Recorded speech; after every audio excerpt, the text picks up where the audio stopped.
जहां भारत चीन सीमा को जोड़ने वाला जोशीमठ मलारी हाईवे सुराई थोटा और तमक के बीच में लैंडस्लाइड की वजह से बंद है। बीआरओ जेसीबी की मदद से इस रास्ते को खोलने में जुटी है, मगर पहाड़ी से लगातार मलबा गिर रहा है। बीआरओ की मुश्किलें भी लगातार बढ़ रही हैं। पिछले 3 दिन से हाईवे कई बार इसी तरीके से बंद हो चुका है। मलबा बार बार साफ किया जाता है, लेकिन हालात वैसे ही बने रहते हैं। सेना के साथ आम लोगों की आवाजाही भी अब इस रास्ते पर बंद है। अहम ये हाईवे है और लैंडस्लाइड की वजह से ये रास्ता लगातार बंद चल रहा है। 3 दिन से यही सिलसिला है। मलबा इकट्ठा होता है, जेसीबी की मदद से बीआरओ तमाम टीमें इसे साफ करती हैं, लेकिन ठीक उसके बाद फिर से मलबा गिरता है और 3 दिन से यही क्रम चल रहा है। कुल मिला के ये हाईवे नहीं खुल पा रहा है, चाहे सेना हो या आम लोग, इस पर आवाजाही ठप है। हालांकि लगातार कोशिश की जा रही है। आप तस्वीरों में देखिए, अंदाजा लगाइए कि जेसीबी की टीमें और बीआरओ की टीम लगातार कोशिश में है कि इस हाईवे को खोल दिया जाए ताकि आवागमन सुचारू हो सके, लेकिन ऐसा हो नहीं पा रहा है। मौसम की दुश्वारियां ऐसी हैं कि लगातार लैंडस्लाइड की वजह से मलबा आकर गिर रहा है, इकट्ठा हो रहा है इस हाईवे पर, और लगातार इसे साफ करने की प्रक्रिया भी चालू है।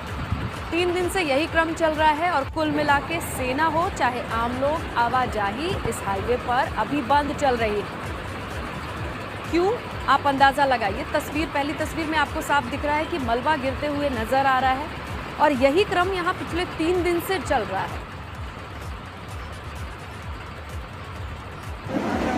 जैसा कि दिखाई दे रहा है कि एडमिनिस्ट्रेशन द्वारा यहाँ पर कोई ऐसा व्यवस्था, वैकल्पिक व्यवस्था नहीं की गई है और यहाँ पर लगातार जैसा ही कि ऊपर से पत्थर की बरसात हो रही है, सरकार को यहाँ पर हेली सेवा की तत्काल जो है बहाली का आदेश दिया जाना चाहिए ताकि यहाँ पर जो लोग यहाँ पर रुके हुए हैं उनको तुरंत जो है शिफ्ट किया जाए। पिथौरागढ़ में चीन सीमा को जोड़ने वाली कई अहम सड़कें करीब 2 महीने से बंद पड़ी हैं। सड़कों के बंद होने से सेना के साथ साथ आम लोगों को भी परेशानी हो रही है। मुख्य मार्ग बंद है, जिस वजह से अब लोग वैकल्पिक रास्तों से आवाजाही कर रहे हैं, मगर ये रास्ते खतरनाक हैं। इनसे आवाजाही करना जान जोखिम में डालने से कम नहीं है। हालांकि डीएम ने मौके पर जाकर हालात के जायजे लेने के बाद ये आदेश दिया है कि सड़कों को जल्द से जल्द दुरुस्त किया जाए। एसडीएम और आपदा प्रबंधन का जो लोकल हमारा वो पूरा सिस्टम है वो मेरे साथ में था। हम लोगों ने तवाघाट के आगे के एरिया को विज़िट भी किया और उसमें CPWD का जो स्ट्रेच है किलोमीटर 21 से 26 के बीच में, वहाँ 3 किलोमीटर के आसपास उनका स्ट्रेच अभी वॉश्ड आउट है। तो उस पर्टिकुलर एरिया पर तेज़ी से काम करने के लिए मैंने उन्हें निर्देशित किया है और CPWD के AE और JE की सैलरी विड्रॉल। उधर सीएम पुष्कर सिंह धामी ने देहरादून में सैनिकों को सम्मानित किया। स्वतंत्रता दिवस की 75वीं वर्षगांठ के मौके पर यह कार्यक्रम रखा गया, जिसमें सीएम ने शिरकत की। कार्यक्रम के दौरान सीएम ने सेना को वीरता पुरस्कार विजेता शहीद सैनिकों के परिजनों और सेवानिवृत्त सैनिकों, कार्यरत सैनिकों को सम्मानित किया। कार्यक्रम में सेना के कई अधिकारी, जवान भी शामिल हुए। सीएम पुष्कर सिंह धामी ने कहा कि आज उन वीर शहीदों को याद करने का दिन है जिन्होंने देश के लिए बलिदान दिया है, जिनका योगदान बेहद अहम है। हमारे देश के लिए जिन्होंने वीरता, शौर्य, शहादत जिन्होंने दी है, उनके परिजनों को, उनके पारिवारिक जनों को और वो स्वयं जो चक्र विजेता हैं, हमारे गैलेंट्री अवार्ड्स वाले हैं, उन सबको हम लोगों ने यहाँ पर सम्मानित किया है और उनको सम्मानित करके हम स्वयं सम्मानित महसूस कर रहे हैं। राजधानी देहरादून में 15 अगस्त कार्यक्रम की तैयारियां पूरी कर ली गई हैं। इस बार पुलिस लाइन में स्वतंत्रता दिवस कार्यक्रम रखा गया है। कोविड संक्रमण के चलते स्वतंत्रता दिवस को सतर्कता के साथ मनाया जाएगा। इसके लिए संख्या को भी सीमित रखा गया है। आयोजन में सिर्फ 300 वीआईपी ही शामिल हो सकेंगे। वहीं स्वतंत्रता संग्राम सेनानी और उनके आश्रितों को इस बार घर पर ही प्रशासन की टीमें जाकर सम्मानित करेंगी। इसके साथ ही वो लोग जो आयोजन में आएंगे उन्हें भी सीएम सम्मानित करेंगे। तो सीएम पुष्कर सिंह धामी ने सभी प्रदेशवासियों को स्वतंत्रता दिवस की बधाई दी है। साथ ही सीएम ने कहा, किसी को भी कोविड नियमों को नहीं तोड़ना है।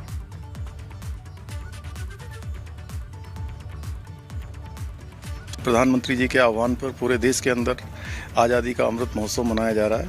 मैं सभी प्रदेशवासियों से कि अपने अपने घरों पर तिरंगा लहराकर, तिरंगा लगाकर अमृत महोत्सव आज़ादी का जश्न मनाएं। सभी को मेरी तरफ से बहुत शुभकामनाएं। स्वतंत्रता दिवस के मौके पर पिथौरागढ़ में नेहरू युवा से जुड़े युवाओं ने सुंदर पेंटिंग्स बनाई। पेंटिंग्स के जरिए ये बताया गया कि देश की आजादी के लिए किस तरीके से बलिदान और शहादतें हुई हैं। साथ ही देश के वीर जवानों को भी पेंटिंग्स के जरिए दर्शाया गया है।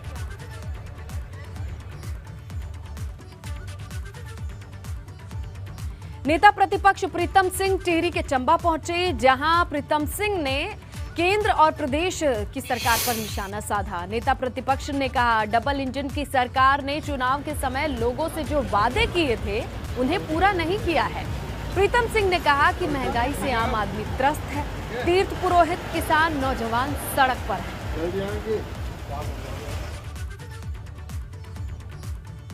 हर वर्ग जो है सड़क पर उतर करके संघर्ष करने का काम कर रहा है। 2017 में जो वादे डबल इंजन की सरकार ने किए थे, उनमें से एक भी वादा पूरा नहीं हुआ है। लोग भारतीय जनता पार्टी सरकार के चाल चेहरे को पहचान चुके हैं। वो बेसब्री से 2022 का इंतजार कर रहे हैं। और मैं समझता हूँ कि आज किसान सड़क पर है, नौजवान सड़क पर है, महंगाई अपने चरम पर है, तीर्थ पुरोहित सड़क पर है। कांग्रेस के कार्यकारी प्रदेश अध्यक्ष जीतराम सिंह चमोली पहुंचे। चमोली में उनका ये पहला दौरा था, इसीलिए कार्यकर्ताओं में काफी उत्साह नजर आया। उनका गर्मजोशी के साथ स्वागत किया। इस दौरान कांग्रेस कार्यकर्ताओं ने रैली निकाली। जीतराम ने भाजपा के 3 मुख्यमंत्री बदलने पर तंज भी किया।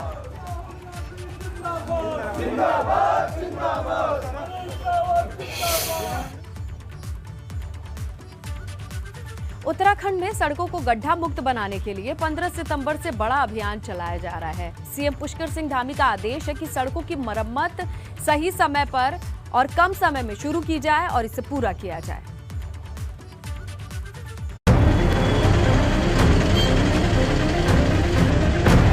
उत्तराखंड की सड़कों में पड़े ये गड्ढे अब तक न जाने कितने हादसों को न्योता दे चुके हैं। मगर प्रदेश में सड़कों को गड्ढा मुक्त बनाने की कवायद शुरू होने जा रही है। मुख्यमंत्री पुष्कर सिंह धामी का आदेश है कि 15 सितंबर से सड़कों के गड्ढे भरने के लिए बड़ा अभियान शुरू किया जाएगा। सड़कों के क्षेत्र में हमने कहा है कि अभी बहुत सारे प्रस्ताव हम भारत सरकार को भेजने वाले हैं। नए प्रस्ताव भेजेंगे, पुराने प्रस्ताव पूरे करवाएंगे। और मैं देश के यशस्वी प्रधानमंत्री नरेंद्र मोदी जी का, माननीय नितिन गडकरी जी का धन्यवाद करना चाहता हूं कि उन्होंने उत्तराखंड को अपनी प्राथमिकता में, सर्वोच्च प्राथमिकता में रखा है। रोडों के क्षेत्र में हम बरसात के बाद पूरी तरह से हमारा अभियान है कि 15 सितंबर से सभी जगह पर गड्ढा मुक्त का अभियान चलाएंगे। सीएम धामी ने अधिकारियों को साफ निर्देश दिए हैं कि गड्ढों की वजह से किसी भी तरह के हादसे नहीं होने चाहिए। सीएम के आदेश के बाद पीडब्ल्यूडी भी अपनी तैयारियों में जुट गया है। क्योंकि सड़कें गड्ढा मुक्त होना हमारी टॉप प्रायोरिटी रहती है, लेकिन वर्षा काल में सड़कों पर डैमेजेस ज़्यादा होती है, गड्ढे हो जाते हैं। लेकिन हमने इस मौसम में भी सभी को इंस्ट्रक्शन दिए हैं कि लगातार बिटुमिन इस समय नहीं, गर्म वाला नहीं कर सकते हैं, लेकिन कोल्ड इमल्शन से पैच रिपेयर होती रहे। और आप देख रहे होंगे देहरादून में हर सड़क पे लगभग काम ये चल रहा है। सीएम धामी अभी कुछ रोज पहले ही दिल्ली गए थे, जहां उनकी नितिन गडकरी के साथ सड़कों को लेकर बातचीत हुई थी। मुख्यमंत्री का कहना है कि प्रधानमंत्री नरेंद्र मोदी और सड़क परिवहन मंत्री नितिन गडकरी ने उत्तराखंड की सड़कों के निर्माण में प्राथमिकता पर रखा है। 15 सितंबर से उत्तराखंड में सभी सड़कों को गड्ढा मुक्त करने का अभियान चलाया जाएगा। ये निर्देश मुख्यमंत्री पुष्कर सिंह धामी ने सभी अधिकारी को दे दिए हैं। लेकिन देहरादून में मौजूदा हालात क्या हैं सड़कों के, इसकी तस्वीरें हम आपको दिखा देते हैं। ये देखिए कि किस तरह से जो सड़कें हैं वो अभी खुद ही पड़ी हुई हैं। हालांकि ये स्मार्ट सिटी के तहत ड्रोनेज वर्क का काम चल रहा था यहाँ, उसी की वजह से ये सड़कों को यहाँ खोद कर डाल दिया गया है। ट्रैफिक यहाँ आता है और यहाँ अमूमन हर समय जाम की स्थिति बन जाती है। और सड़कों पर भी आप देख रहे हैं किस तरह से गड्ढे बने हुए हैं। बरसात की वजह से भारी दिक्कतें लोगों को यहाँ झेलनी पड़ रही हैं। उत्तराखंड में काफी समय से सड़कें खस्ताहाल हैं, खासकर पहाड़ी इलाकों की सड़कों की हालत और ज्यादा बदतर है। बड़ा सवाल ये है कि क्या सीएम के आदेश के बाद पहाड़ की सड़कों की सूरत बदल पाएगी। एबीपी गंगा के लिए देहरादून से पंकज राणा की रिपोर्ट। आइए आपको उत्तराखंड का आज का कोरोना अपडेट देते हैं। आज कोरोना के 19 नए मामले सामने आए हैं और अस्पताल से 24 मरीज ठीक होकर घर जा चुके हैं, वो डिस्चार्ज किए जा चुके हैं। प्रदेश में कुल एक्टिव संख्या की है अगर बात करते हैं तो 396। तो ये है कोरोना अपडेट। उत्तराखंड में 19 नए मामले सामने आए हैं, 24 मरीजों ने कोरोना को मात दी है।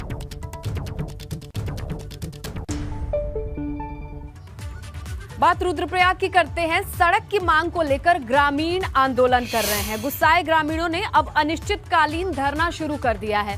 ग्रामीणों का कहना है कि साल 2011 में सड़क को मंजूरी मिल चुकी है, बावजूद इसके सड़क का निर्माण नहीं हुआ है। सड़क नहीं होने से ग्रामीणों को 4 किलोमीटर पैदल सफर तय करना पड़ता है और अपनी इन्हीं मांगों को लेकर किस तरीके से आंदोलन कर रहे हैं रुद्रप्रयाग के ये लोग, आप देख सकते हैं। कई बार जब विभागों के चक्कर काटते काटते थक गए, तो हमारे यहाँ जिले से लेकर भारत सरकार में नोडल में जगह जो विधानसभा सचिवालय मुख्यमंत्री आवास पे जाते जाते थक गए। मैं यहाँ जो है कम से कम 10 वर्षों में 4-5 तो यहाँ सीएम जो है उत्तराखंड के बदलेगी और 10-12 जो है यहाँ जनता रुद्रप्रयाग के जो है डीएम बदलेगी, मगर जो है वो जो है सड़क आज भी जो है टोकरी में जो दीमक जो सड़क की जो है फाइलों को चाट रही है। उधर बागेश्वर में भी सड़क और पुल का काम 5 साल से अधर में लटका हुआ है। ग्रामीणों को कई किलोमीटर पैदल दूरी नापनी पड़ती है।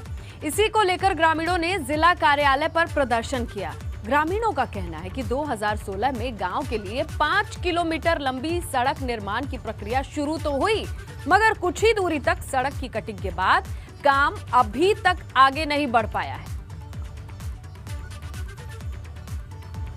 कोट क्षेत्र के चचई ग्राम सभा जो कि एक 80 बाहुली क्षेत्र है, उस क्षेत्र के लोग लगभग 7 वर्षों से रोड की मांग कर रहे थे, पुल की मांग कर रहे थे, लेकिन सरकार ने और शासन प्रशासन के द्वारा वहां पर रोड तो काट दी गई है, लेकिन अभी तक जो है उस रोड को अभी ठीक नहीं किया गया, ना उसको डामरीकरण हुआ है, ना दीवारें लगी हैं। और सबसे हमारी मुख्य मांग जो थी उसमें ये जो पुल की थी, यदि अगर पुल जल्दी बन जाता, पुल का जो है टेंडर जल्दी हो जाता तो हो सकता था वो सड़क जल्दी भी बन जाती। पौड़ी में एक महिला गुलदार से भिड़ गई। महिला ने दरांती से गुलदार पर ऐसा वार किया कि गुलदार दुम दबाकर जंगल की तरफ भाग निकला। दरअसल महिला जंगल में घास लेने गई थी। इस दौरान गुलदार ने महिला के ऊपर हमला बोला, लेकिन महिला ने भी बड़ी बहादुरी के साथ उसका सामना किया।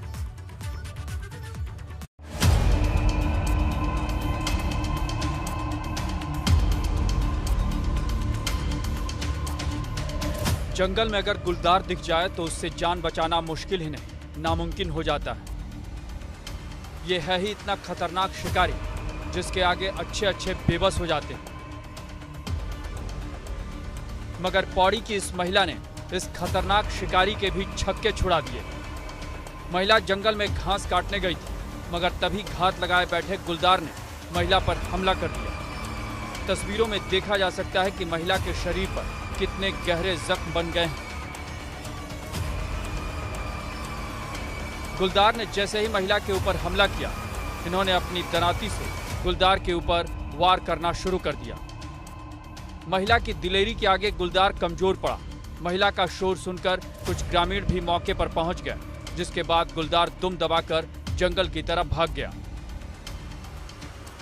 खेत में गई थी मैं घास लेने, वहाँ पे वो पड़ा था, मैंने उसको देखा, मैं इधर आने लगी, उसने झपट दिया मुझे, भारी वजन उसने लटका दिया मुझे।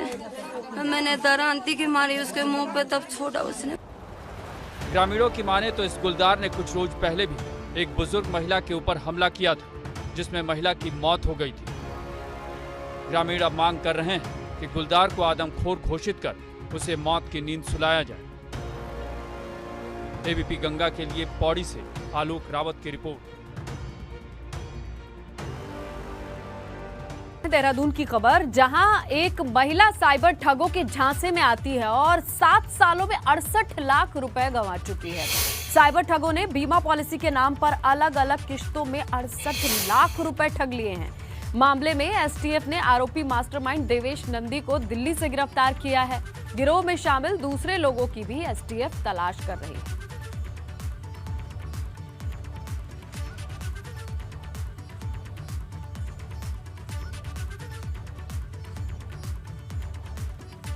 देहरादून से बड़ी खबर मिल रही है। सीएम पुष्कर सिंह धामी ने नेचर पार्क का उद्घाटन किया है। डोईवाला के लच्छीवाला में ये नेचर पार्क बना है, जिसका उद्घाटन सीएम ने किया है।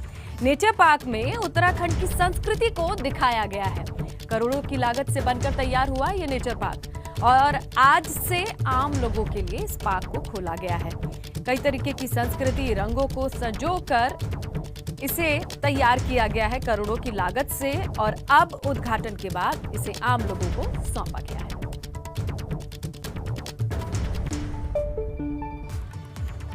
देहरादून से टिहरी झील के लिए 35 किलोमीटर लंबी डबल लेन टनल बनाने को लेकर कांग्रेस और बोट यूनियन सवाल उठा रही है। कांग्रेस का कहना है कि डबल लेन टनल बनाने की घोषणा भाजपा सरकार का चुनावी जुमला है, तो वहीं बोट यूनियन का कहना है कि पहले सरकार को सैलानियों को मूलभूत सुविधाएं देनी चाहिए।